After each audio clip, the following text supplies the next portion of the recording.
Hora de conversar com o Rodrigo Orengo e a gente volta a falar sobre a operação da Polícia Federal que cumpre 33 mandados de busca e apreensão e que tem como um de seus alvos, aliás, mandados de busca e apreensão, 4 mandados de prisão preventiva e que tem como um de seus alvos o ex-presidente Jair Bolsonaro. Bolsonaro terá de entregar o seu passaporte em 24 horas nesta operação que investiga a tentativa de golpe de Estado após as eleições de 2022. E o ex-presidente também não poderá fazer contato com os demais investigados nessa operação. Ele está isolado. Entre os... Antes de chamar o Orengo, vou lembrar aqui quem são alguns dos alvos dessa operação. General Braga Neto, General Augusto Heleno, General Paulo Sérgio Nogueira, ex-ministro da Defesa, General Estevam Gaspar de Oliveira, Almirante Almir Garnier Santos, aquele que teria colocado as suas tropas da Marinha à disposição do golpe, Anderson Torres, ex-ministro da Justiça, Valdemar Costa Neto, presidente do PL, Tércio Arnaud Tomás, ex-assessor de Bolsonaro, Ailton Barros, coronel reformado no Exército. Foram presos Felipe Martins, ex-assessor especial de Bolsonaro, Marcelo Câmara, coronel do Exército e ex-assessor de Bolsonaro, coronel do Exército Bernardo Romão Correia Neto e Major Rafael Martins de Oliveira. Orengo, é muita coisa, é uma operação daquelas de provocar um terremoto em Brasília. E aí, bom dia para você. Muito bom dia, Megali, Sheila, bom dia a todos. Já provocou, viu, Megali? Agora, quando você lista os nomes dos investigados e de quem é alvo da operação, sem dúvida, essa operação que atinge, primeiro, políticos mais graduados, e o que chama muito a atenção é que militares de altíssima patente. Então, é sem dúvida a operação que elenca aí o maior número de militares e militares de mais alta patente, inclusive pessoas muito próximas do ex-presidente Jair Bolsonaro. Agora, Begari, se a gente pegar a lista também e fizer uma radiografia justamente do que está sendo tratado, a gente vê ali ex-comandante do Exército, o Paulo Sérgio Nogueira, também ex-comandante da Marinha, Almir Garnier, e também Braga Neto, que foi ministro da Defesa, assim como Paulo Sérgio Nogueira também foi ministro da Defesa. Mas é interessante fazer esse recorte porque foram pessoas colocadas pelo presidente Jair Bolsonaro quando tivemos aquela troca inédita de comandantes das 3 forças em meio ao governo do ex-presidente Jair Bolsonaro, né? Então, é uma operação que atinge a cúpula das Forças Armadas. É certo que são militares que já estão em posição de reserva, já deixaram os poderes, mas são militares graduadíssimos. A gente está falando de generais 4 estrelas, como Paulo Sérgio Nogueira e também ainda o ex-ministro Augusto Heleno, Braga Neto, e outros militares também. Aí a gente vai para o lado dos aliados ou pessoas muito próximas do presidente, como Marcelo Câmara, que estava ali na ajudância de ordem, trabalhava junto com o Coronel Cid, era o número 2 ali da ajudância de ordens, e a gente já tinha ouvido esse nome e muito naquela investigação das joias, ou do desvio lá de joias do patrimônio público. Então já era um investigado. E Felipe Martins era uma pessoa que no governo de Jair Bolsonaro tinha lá uma posição da mais alta hierarquia, porque era um auxiliar pessoal do presidente, um conselheiro para assuntos internacionais, e fazia uma política interna ali importantíssima, do ponto de vista de estratégia do presidente, tanto internacional como local. Então essa é uma operação, sem dúvida, que atinge, primeiro, militares de altíssimo escalão, e também pessoas muito próximas do presidente, conselheiros diretos, como Augusto Heleno, e também Felipe Martins, e o próprio presidente, que agora terá o passaporte apreendido para permanecer no Brasil. E tem uma consequência política disso, Megali, que é importante tocar também. O presidente, ao não conseguir, por determinação judicial, conversar com investigados, isso tem um impacto, inclusive, político, porque estamos aí à véspera de uma campanha municipal, uma força que é importante do espectro do presidente, e a influência que ele tem, e da necessidade de articulação, inclusive com Valdemar Costa Neto, presidente do PL, do partido do presidente, todo esse arranjo eleitoral municipal. Então é claro que tem impactos muito grandes nas Forças Armadas, e já há reações aqui internas, obviamente, primeiro do ponto de vista de um constrangimento das forças, né, que sempre foram muito zelosas desse ponto de vista de imagem pública, né? Então é um dia ruim para as forças, mas obviamente todos os alvos vão ter direito à manifestação, a se defender, e agora é preciso acompanhar os desdobramentos dessa operação, né? E do ponto de vista político, desdobramentos, porque esse é um ano eleitoral importante e teremos impactos aí. Agora, Megali, sabe que essa é uma operação que ela atinge pessoas de altíssimo quilate e é uma espécie de resposta a muitas críticas que a gente vinha ouvindo em relação ao andamento das investigações, que primeiro focavam em pessoas que estavam lá nas invasões dos palácios públicos ou acampadas, mas eram consideradas, né, peixes pequenos da operação, né, que não estavam lá numa organização, né, que não estavam em uma espécie de conspiração, né.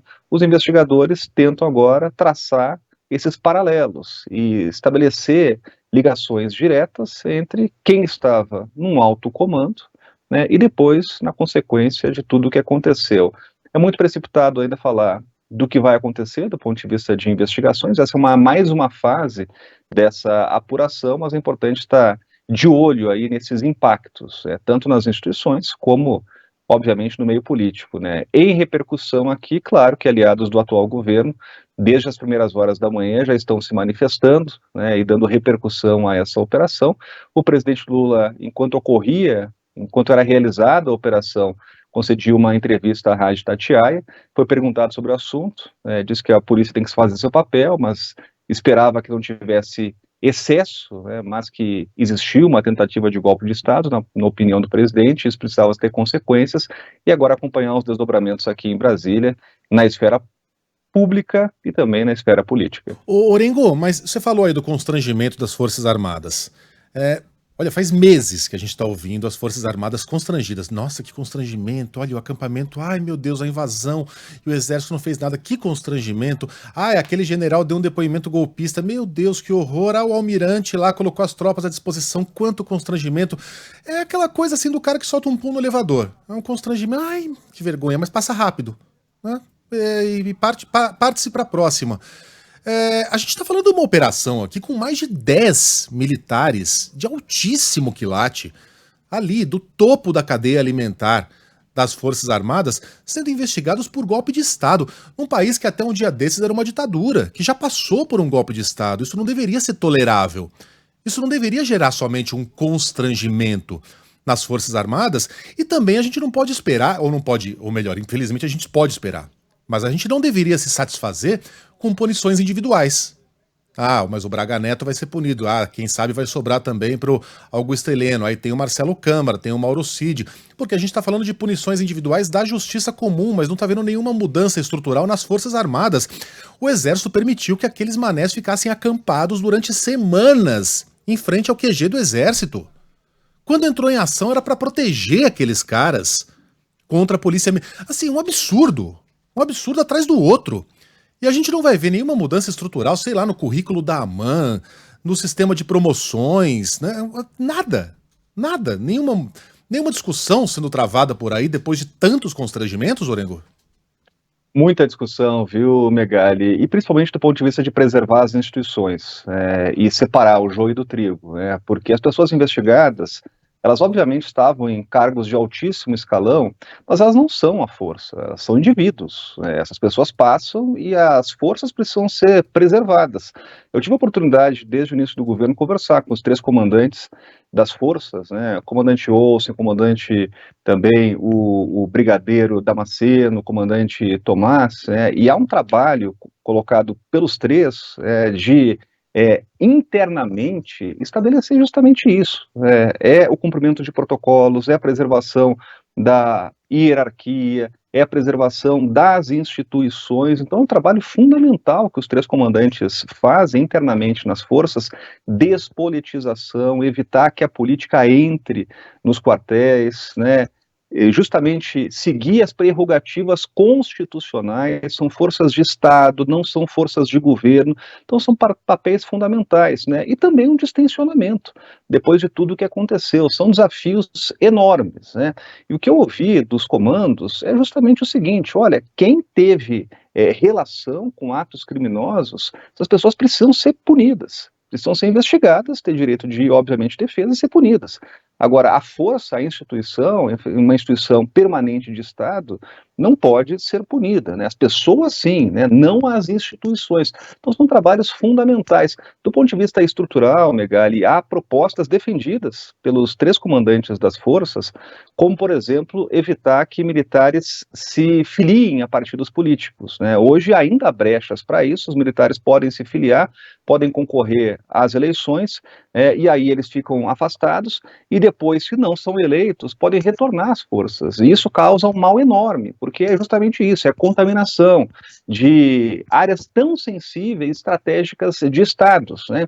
Então essa é uma proposta que realmente promove uma mudança estrutural, tem o apoio dos comandantes, o que se espera é que avance aqui no Congresso Nacional, tem apoio inclusive do presidente do Superior Tribunal Militar, então desse ponto de vista há uma coesão, né? Primeiro, despolitizar as forças, preservar a instituição, preservar a hierarquia, os protocolos internos, né?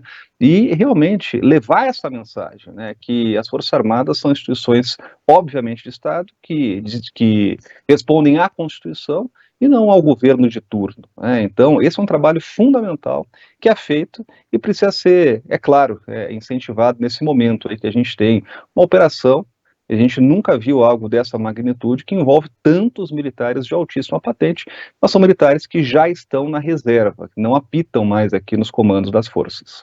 Bom, resumindo então, para quem chegou agora, foram presos hoje Felipe Martins, ex-assessor especial de Bolsonaro, aquele lá que arruma a gravata de um jeito todo dele, Marcelo Câmara, coronel do Exército, ex-assessor especial de Bolsonaro, coronel do Exército Bernardo Romão Correia Neto e major Rafael Martins de Oliveira. 3 militares presos hoje nessa operação da Polícia Federal deflagrada contra diversos aliados do ex-presidente, incluindo o general Braga Neto, Augusto Heleno, Paulo Sérgio Nogueira, Estevan Caus Teófilo Gaspar de Oliveira, almirante Almir Garnier Santos, Anderson Torres, ex-ministro da Justiça, Valdemar Costa Neto.